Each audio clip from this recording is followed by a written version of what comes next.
La inteligencia artificial, o IA, ha sido creada por científicos. Está compuesta por un soporte físico-químico, el hardware. Ella no almacena información con significado, conserva datos y los recombina conforme a algoritmos programados con intención determinada por parte de la inteligencia orgánica, o I-O.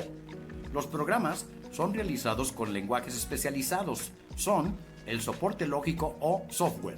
Por su parte, la I-O posee un hardware físico-químico y biológico.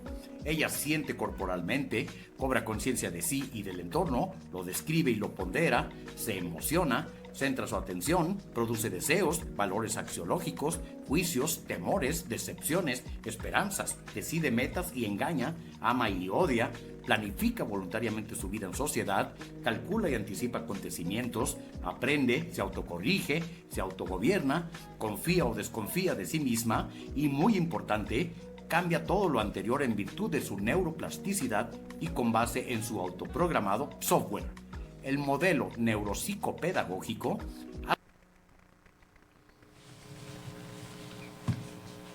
Hola, buenas tardes. Bienvenidos a un nuevo podcast, un podcast más de nuestro modelo neuropsicopedagógico. Bienvenidos, buenas tardes. Buenas tardes. Buenas tardes. Muchas gracias. Buenas tardes. Hola. Bien, empecemos.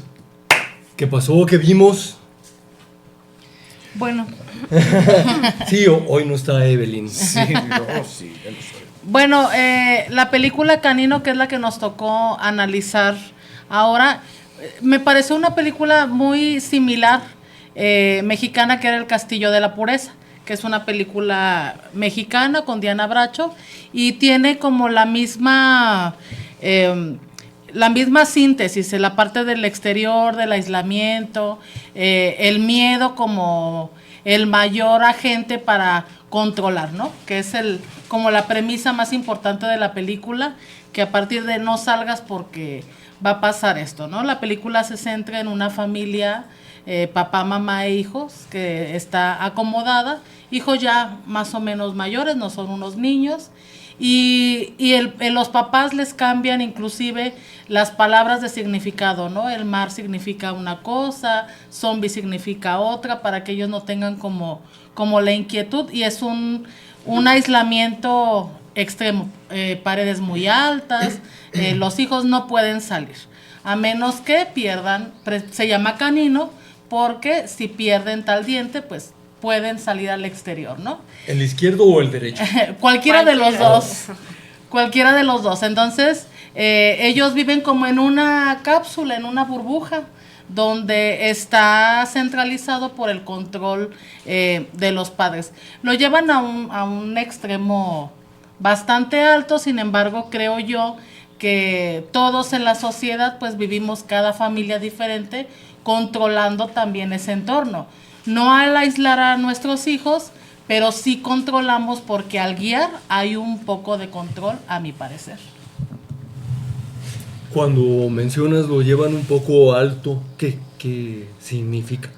Bueno, porque ahí empiezan a aparecer situaciones, por ejemplo, la guardia de seguridad, que es Cristina, porque obviamente las necesidades fisiológicas es algo que el ser humano pues siempre va a tener esos impulsos y no se pueden controlar, estés aislado o no estés aislado.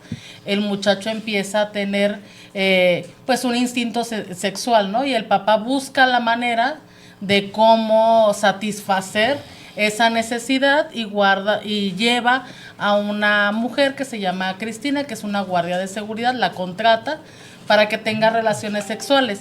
Pero al haber ese agente disruptivo ahí, pues entonces está vulnerando su cápsula, su burbuja, porque entra alguien del exterior y pues ella no, pues para mí no le interesa qué saben, no saben, o las reglas internas que pudieran tener los padres, ¿no? Entonces ella empieza a llevarles cosas del exterior, a meter como esa semillita, como esa inquietud de, pues no todo lo que te dicen es real. Yo lo simplifiqué o lo analicé en el aspecto de que cuando los hijos crecen, tienen contacto fuera de nuestra burbuja con otras personas muy diferentes a lo que nosotros les hemos enseñado, a lo que los hemos guiado y demás. Y es lo que en muchas ocasiones se llama, tienen malas influencias. Lo pongo entre comillas porque, ¿para qué sería mala influencia, no? Porque a lo mejor le está enseñando otra parte del mundo o aspectos totalmente diferentes que pudiera uno como padre tener razón en, es una mala influencia o a lo mejor no lo es, pero no me gusta por donde está llevando esa amistad, ese novio, esa novia, etcétera, ¿no?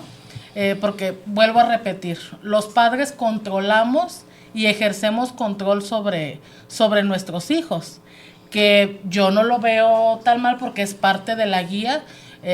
Los papás, yo no estoy de acuerdo con la idea que muchas personas dicen, tienes que ser amigo de tu hijo. No puedes ser amigo porque debe de haber una línea marcada porque los estás formando y los estás guiando. A lo mejor ya entrada la edad cuando ya formas una familia, cuando ya estás un poco más grande y ya empiezas como a entender o comprender muchas situaciones, pues ahí sí, no pudieras decir, es mi amiga, mi mamá, pero sí puedes tener muchas cosas en común, una conversación, una plática y mirar hacia atrás.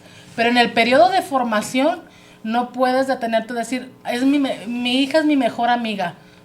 Para mí pues hay algún circuito que no está muy bien funcionando allá adentro, porque pues no puedes ser amigo, no puedes ser mejor amigo de tus hijos, porque los estás guiando y los estás formando. Entonces nosotros sí tenemos un aspecto de control, de guía, no al extremo de que no vean el mundo, de cambiarle las palabras. Yo conocí una persona que dentro de su casa los relojes, no había relojes dentro de su casa. El único reloj que tenía era el de ella, el de su celular, pero dentro de su casa no había reloj. Entonces, cuando su hija quería desvelarse, le decía, ahorita ya son las 9 de la noche, cuando eran en realidad las 7 de la noche. Entonces, ya son las 9, te doy una hora más y ya te desvelaste, porque ya son las 10 de la noche, cuando en realidad eran las 8 de la noche. Entonces, se dormía. Ella decía que precisamente para poder controlar sus horas de sueño y demás, pero bueno, no deja de ser una mentira y una acción de control, ¿no? Sobre la pequeña. Y bueno, esta guardia de seguridad, cuando los papás se empiezan a dar cuenta que les está metiendo ideas que no concilian con lo que ellos les quieren enseñar, pues la sacan de la burbuja. Pero ella ya insertó algo muy importante, la curiosidad, la semilla de, entonces no todo lo que dicen mis papás es cierto, que es justamente lo que pasa en la adolescencia, que puede ser cierto o no, pero sí pasa que, entonces no todo lo que decían mis papás es verdad, porque hay otro mundo o hay otras cosas que me puede enseñar el exterior. El fruto del árbol prohibido. Así es. Entonces, pues ya ahí empieza a descomponerse la cosa un poco, porque bueno, ya empieza cuestiones de incesto, porque pues el hijo quiere seguir teniendo relaciones, ¿verdad? Ya probó la fruta prohibida o el frutón y pues quiere continuar, entonces pues túrnense para que satisfacer sus deseos y bueno, pues ya ahí es cuando empieza como a tomar diferentes formas la película. Es muy interesante, los invito también a ver El Castillo de la Pureza, es una película mexicana, yo creo que son de los 50 también, pero tiene la misma premisa, la parte del control, del aislamiento y sobre todo y lo más importante, el miedo como medio de crianza para poder controlar. Para mí esa es la premisa principal de la película. Pues yo me quedo con la invitación que nos hiciste a ver la película, entonces ya nos dirás cuándo vamos. Claro que sí. Tú pagas, ¿verdad? Destaqué el asunto del fruto del árbol prohibido, correlacionándolo con el conocimiento. Cuando ingresa a nuestra inteligencia un conocimiento nuevo, es un agente disruptivo para el conocimiento anterior y es nutrimento neurofisiológico para nuestro organismo, como un aspecto neuroplástico, cognitivo, sensorio, motriz, porque de todas estas vías ingresan los conocimientos y también egresan, de significado, que constituye mi biografía, y con esto se gobiernan mis comportamientos, mis actuaciones histriónicas conductuales, ¿sí? Entonces, por eso destaqué el asunto, y es como controlamos a las demás personas. Llámese el esposo, la esposa, la novia, el amigo, quien sea. Queremos poner un cerco para tener un dominio al respecto de la otra persona. Llámese gobiernos, lo que sea. Trabajo también. Todo. Ya sea brindando o blindando conocimiento. De ahí el espionaje industrial y todo este asunto. Pero bueno, no quiero quitar más tiempo. Adelante, ¿quién más? Pues yo. ¡Anda! La ingeniera Rosela, una nueva partícipe aquí de nuestra mesa. Muchas gracias. Por favor, adelante. Pues bueno, yo vi en la película a unos padres dementes, controladores, sobreprotectores, violentos, manipuladores, mitómanos, machistas, etcétera, etcétera, etcétera, que ven y tratan a sus hijos como si fueran una posesión, ni siquiera los llaman por su nombre. El señor Petrus, que es el único nombre que aparece, es el del padre, es un padre narcisista, controlador extremo, y la madre, pues sometida, enferma mental, dominada por su esposo, perdida en su función como madre. Yo vi a unos hijos de alrededor de unos 18 años en personajes de niños, desprovistos de las herramientas básicas para haber logrado, de acuerdo a su edad, una madurez intelectual, emocional, social y sexual. Los escasos conocimientos que tienen sobre su realidad ha sido tergiversada con información distorsionada, con toda la intención por parte de sus padres, cuya guía central para su formación ha sido a través de infundirles miedo y a base de premios y castigos en un ambiente autoritario. Dentro de este marco, en un principio, parecen unos hijos sanos, libres de perturbaciones, sanos. En sus vidas, desde el aislamiento, predomina la ociosidad. Tienen un potencial creativo y desarrollo en general truncado como individuos con respecto a sus posibilidades de crecimiento en la vida. Es un núcleo familiar cerrado, condenado a la autodestrucción. Solo Cristina es la persona que tiene acceso a la casa y acude como un instrumento de desfogue de la sexualidad del hijo, y su presencia, ya que ella viene del mundo exterior, se vuelve el detonante de esa destrucción. Es pues lo que veo. Gracias. El caballo de Troya. Así es. ¿Algo más que quieras comentar? ¿Qué te pareció? Pues yo también la relacioné muchísimo con la del castillo de la pureza inmediatamente. Sí se observan algunas diferencias importantes.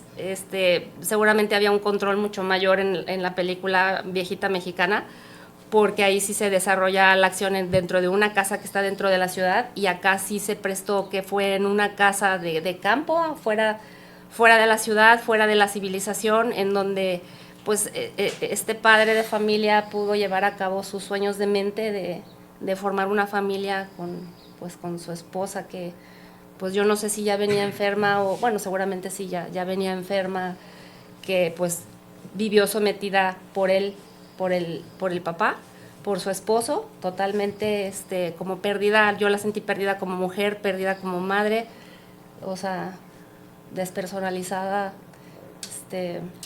Era como un instrumento, una extensión del papá. Ay. Cuando quieras intervenir, aquí es se arrebatan la palabra, se Ok. quitan el micrófono. Muchas gracias. ¿Quién más? Bueno, yo lo que hasta ahorita me caí el 20, pero lo que veo es un mecanismo de control muy efectivo, porque ellos controlan toda la información y se las van dando en pequeñas dosis y además adulterada, para que, pues al final, para tenerlos controlados. Eso pasa, digo, es muy trágico la forma en la que se da en el ámbito familiar, que además, pues yo pienso que hay muchas historias en ese sentido, pero funciona igual para una sociedad. Es lo que hace por un gobierno, por ejemplo, controlar la información, limitar los medios de comunicación. Para lo que pasaba en México, por ejemplo, que Televisa y TV Azteca era todo lo que teníamos para informarnos, y vaya, son pueblos sin educación, es un pueblo muy fácil de gobernar y de controlar. ¿Qué pasó después? ¿Por qué se dio este cambio? Y es un cambio que se ha dado en todo el mundo, porque ahorita todo el mundo se está rebelando.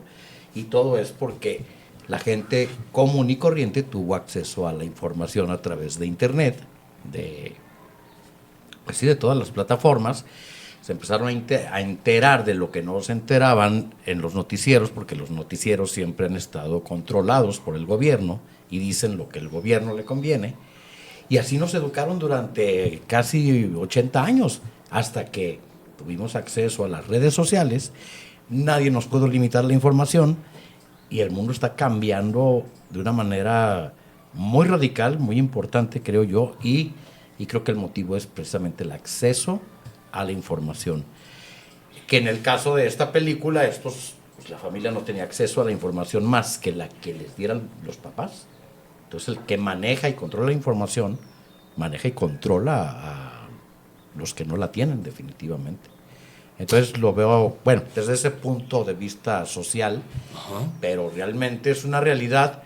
El caso de la película es una realidad en muchas familias y se da incluso en grupos étnicos definidos como los que viven en Chihuahua, que hay la endogamia, la poligamia y no se sanciona porque es normal entre ellos, pero es el punto de vista de ellos. Nosotros lo vemos como algo aberrante porque entre nosotros no es normal la poligamia, ni casarse con sus hijas, ni, bueno, con las primas todavía no sé qué.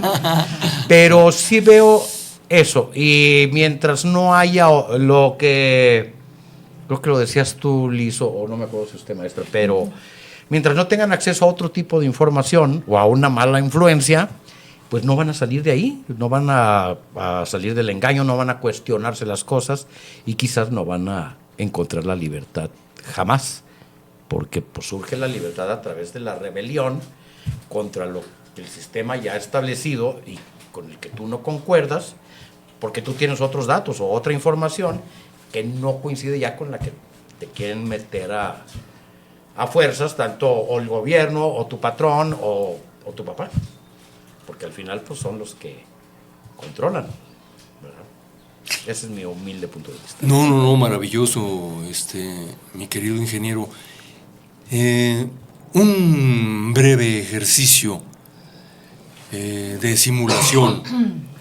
¿Qué pasaría si tuviéramos acceso a toda la información? Mencionó un gobierno, o la información de los papás, que es imposible, pues, es imposible. ¿Por qué? Porque fisiológicamente no puedo almacenar, jugar, recombinar tanta información. Pero bueno, ¿qué es lo que sucede con los dioses y todo eso, ¿no? Que se supone que son omniscientes. Exacto. Bueno, dice. Y omnisentientes. Imaginen tener de veras la información de tanto dolor en el mundo. Exacto. ¿Quién, qué toleraría tanta aflicción desde la criatura más pequeña, Sí. desde la hoja del árbol hasta los grandes seres humanos? Imagínense ¿Quién podría con eso? Y con tanta pedidera. Yo creo que sería hasta nocivo poder experimentar todo eso porque, pues de entrada va contra nuestra naturaleza. Vaya, la naturaleza mental del ser humano es precisamente descartar, discriminar y desechar toda esa información que duele, que confunde, que lastima. Entonces, si no pudiéramos desechar nada y tuviéramos toda la información, creo que por lo menos nos dolería la cabeza. Habría mucha paranoia, ¿no? Y Sí, miedo y terror. Hace unos 15, 20 días vi un documental sobre la NASA. Entonces, uno de los científicos que está trabajando ahí dice que ellos pasan el 10% de la información, primero el 30% de información al gobierno, a quien le tienen que reportar. Y de ahí es un 10% a la población en general o menos. Porque ellos mencionan que si pasaran la información tal cual, por eso está tan blindada, tal cual a la población, la población todo el tiempo tuviera miedo, porque el científico mencionaba, todos los días y en todo momento hay amenazas de que puede caer algo en la Tierra y constantemente se desvía o se desintegra o se va para otro lado. Pero nosotros todo el tiempo observamos que muchas veces se queda a nada de llegar a la Tierra y provocar un gran desastre. Si esa información la pasáramos, todo el mundo, todo el tiempo viviría paranoico, con miedo, con ansiedad. Entonces, yo lo veo como madre, pues obviamente no toda la información tampoco se la puedo pasar a mi hija, ¿no? Aspectos que yo sé que la van a angustiar o que la van a preocupar, ya sea de mi propia naturaleza, de la economía o de cualquier situación familiar, pues no se le puede compartir. O sea, yo no le puedo decir a mi hija, ay, fíjate que me peleé con tu papá y estoy pensando esto. O sea, no se puede. Es ahí donde yo digo, nuestros hijos no son nuestros amigos, son niños, son personas que nosotros estamos guiando y formando. Y eso no se limita nada más a los padres, sino también en la pareja. Hay control, como usted lo mencionaba, en todos los aspectos. Yo conocí una persona, su esposo era diabético, era porque ya falleció, era diabético, entonces él pues tenía situaciones de disfunción eréctil, no podía tener relaciones sexuales de manera regular, diríamos así, por la situación de la diabetes avanzada que ya tenía. Pero a su esposa no le permitía tener amigas. O sea, ella tenía prohibido tener una amiga, salir con amigas, salir al café. Ella nada más tenía que estar en su casa, porque si no estaba en su casa era un gran problema y no podía tener amigas, no podía hablar con nadie. Al pasar los años y que sus hijas se fueron haciendo grandes y que de alguna manera pues su mamá empezó como a conversar con ellas y a platicar, y ya que falleció él, pues ella, como quien dice, se liberó, ¿no? Y empezó a tener amigas y amistades y a platicar con otras mujeres y a platicarles su historia. Tanto era el nivel de control para que ella no se sintiera mal, que él le decía que sus deseos sexuales de tener relaciones cada tercer día o muy frecuentemente no era normal y que ella tenía algo mal, porque ella era muy, no quiero decir una palabra, pues muy fogosa, pues. O sea, que era demasiado. Apetente. Sí, tenía mucho apetito. Entonces, que eso estaba mal, que no era normal, que con una vez al mes era más que suficiente. Cuando fallece el sujeto y ella se empieza a dar cuenta, hasta con sus propias hijas, de que, no mamá, eso no es normal. Yo con mi esposo, pues no te voy a contar detalles, pero pues no, como una vez al mes, ¿no? Y de suerte te embarazaste, como una vez al mes, no es normal. Entonces ella cayó en cuenta que la atmósfera que le había manejado y lo que le había dicho era algo para controlarla y para él decir, yo no estoy mal, la que estás mal eres tú. Entonces, y así debe de haber miles de historias. Yo conozco esa, pero debe de haber millones de historias igual. Bueno, gracias. Lo que yo vi en la película... Perdón. Mi querido ingeniero, ¿algo más? No, que quiero agregar? era todo lo que... Sí. Entonces cambiamos al otro ingeniero. Sí, me parece buena idea. Sí. Porfis. Digo, como todos estaba viendo la película y... Pues sí, digo, hay escenas... Más bien procuré darle un sentido más literario y no figurado. De que, no, pues es que el hijo hizo esto y que trajeron a la señora. Procuré darle un sentido como de que, a ver, ¿qué me quisieron dar a entender con esto, no? Y lo enfoqué mucho justo al tema de la crianza, ¿no? Ahí solo, pues tengo digo, no sé, supongo que aquí casi todos tienen hijos. Yo solo tengo mi primera mitad, ¿no? De la crianza, ¿no? Que es que lo críen a uno, porque pues no me ha tocado criar a nadie. Digo, dándole este sentido literario, sí observé el tema del esconder la información. Es algo que se ve pues mucho hoy en día, ¿no? Incluso sobre todo cuando quizás se sacan los temas del tema de los sexuales, etcétera. Se trata de como sesgar un tanto la información para evitar tener que dar explicaciones